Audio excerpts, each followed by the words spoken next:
Friends, praise the Lord. இன்னைக்குள்ள வேத வசனம், என் நிமித்தம் உங்களை நிந்தித்து துன்பப்படுத்தி பலவிதமான தீமையான மொழிகளையும் உங்கள் பேரில் பொய்யாய் சொல்வார்களானால் நீங்கள் பாக்கியவான்களாய் இருப்பீர்கள். மத்தேயு 5:11 நம்ம இயேசுராஜா இப்படியாக சொல்லியிருக்கார். ஸோ நாம் தேவன் மேலே பற்றுதலாக இருக்கும் பொழுது, தேவனை பற்றி நாம் சுவிசேஷம் சொல்லும் பொழுது, நம்மளை நிந்தித்து நம்மளை துன்பப்படுத்தி நம்மளை குறை சொல்லுவதன் மூலமா நம்ம பாக்கியவான்களாய் காணப்படுவோம்.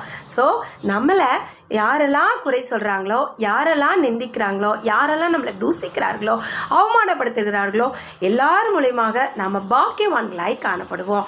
எனவே தேவன் மேலே இன்னும் அதிகமாய் பற்றுதலாய் இருந்து தேவனுடைய பிள்ளைகளாய் நம்ம வாழ்ந்து நீதி நியாயத்தோடு காணப்பட்டோமானால் நம்ம பாக்கியவான்களாயும் காணப்படுவோம். ஸோ நம்மளை நேசிக்கிறவர்களால நமக்கு உயர்வு கிடையாது, நம்மளை தூசிக்கிறவர்களாலே நமக்கு உயர்வு கிடைக்கும். எனவே நம்ம பாக்கியவான்களாகவும் காணப்படுவோம்.